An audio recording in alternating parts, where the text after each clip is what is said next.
Namo Amida Butsu, which means I bow to the Buddha of infinite light I take refuge in. Amitabha Buddha, the Buddha of supreme grace. For anyone who's new to this topic, I suggest you check out my introductory video. This is a video diary of my deep dive into this teaching and into a relationship with this guy, Amida Buddha, the Buddha of limitless light.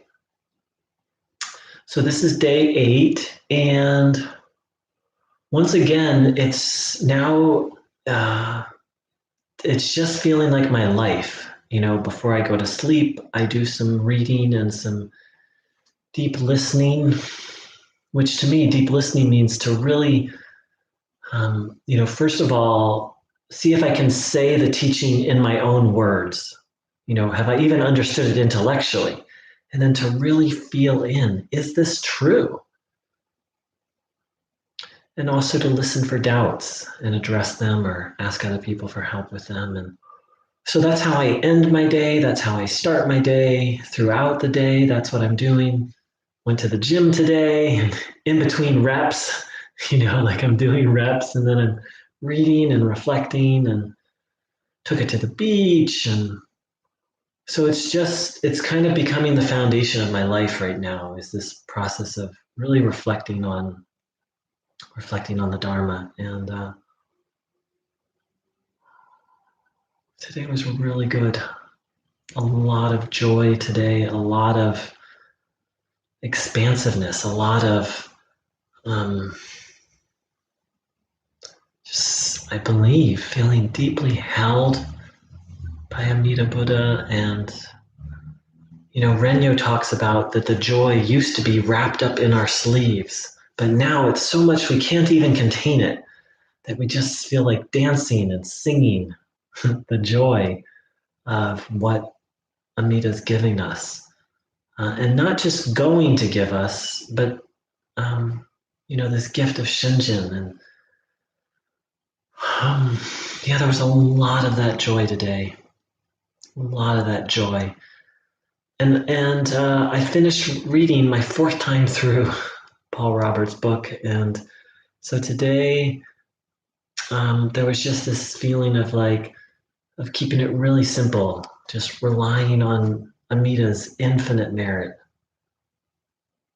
just relying on his practice. I don't have to rely on my practice anymore.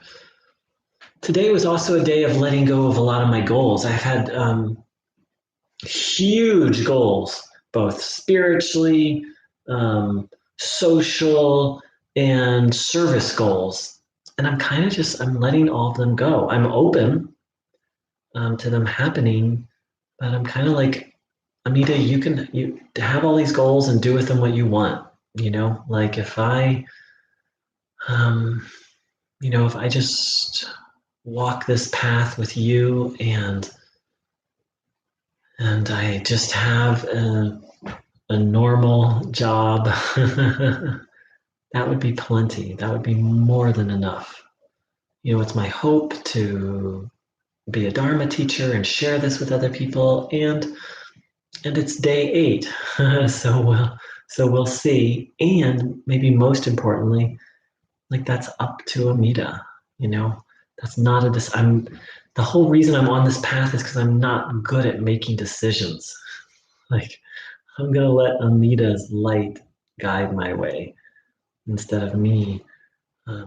If I was good at making decisions, I wouldn't need Amida. I would just keep making good decisions and sure, make mistakes and correct, but over time, I would just, probably end up a Buddha if I was good at making decisions. If any of us were, we wouldn't need Amida. But I'm not over time, and really not. And today was also just a day of sinking into just being open to be ordinary. So much of my life, and a lot of it comes from spirituality. I've been just trying to be extraordinary. I'm going to be this awake. Here in my town, in California, we have this expression, this high vibration being, this person who eats raw foods and drinks, green drinks, and um, you know, there's ecstatic dance and plant medicines and like all these cool things and just it's like radiating positive energy and law of attraction, creating this amazing life. And it's really exciting and it's blankety blank exhausting. It is exhausting. Oh my God. It's so nice to just, because there's just this constant seeking for the next spiritual high.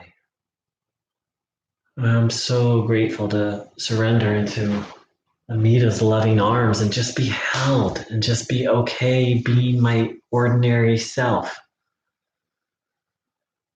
So that was a big theme today, is this surrendering all these goals, and I have this vision for a retreat center and like I'm gonna save the world. I'm gonna have this like magic sacred partnership and just being like, you know what, up to you. You can have those desires. It's an end of seeking is what's going on. Not perfectly. I still eye an attractive woman as she's walking down the street, or it's not like but there's this constant seeking is really diminishing. Really diminishing. I had a beautiful day at the bank today. A very telling encounter with a teller. She and I had talked about floating, which is this thing where you get an isolation chamber and there's a lot of salt water in it. So you literally just float and it puts you in a very altered state. It's wonderful. I mean, go do it.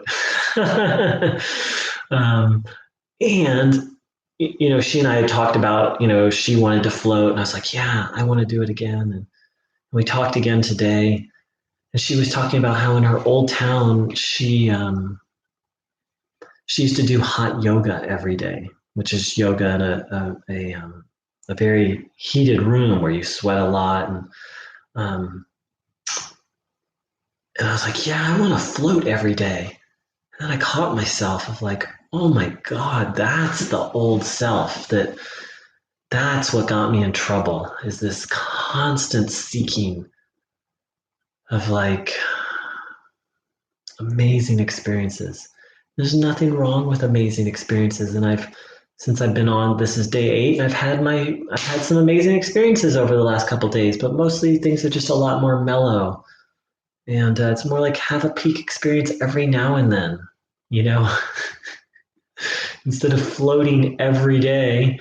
I'm actually excited to go float and really reflect on this Dharma, is what I'm really excited to do. And but the word that comes is need. Like I felt like, oh, I needed this and I needed that, and my needs are getting really simple, getting simpler. Yeah. So I feel like Amida Buddha is completing me. So that's today's report. It's really good. It was a really good day and a lot of deep joy. A lot of deep joy. Peace joy, not like, oh, joy, but a little bit like a couple times I just started singing today to Amitabha.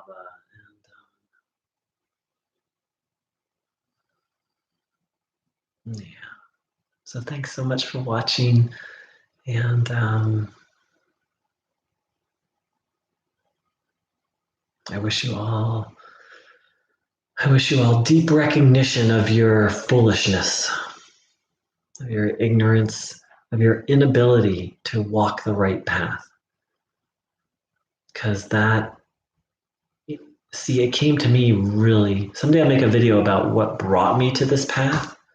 Just the suffering, the misery, the confusion. And so I wish, Shinran said, to walk this path, we have to become our foolish selves. And part of what that means to me is recognizing, like, hey, I'm an idiot. Like, I can't do life well. If I could, I wouldn't be on this path.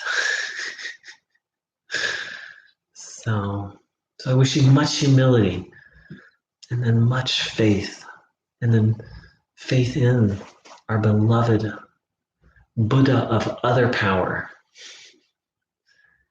and then much turning to him. Namo Amida Butsu.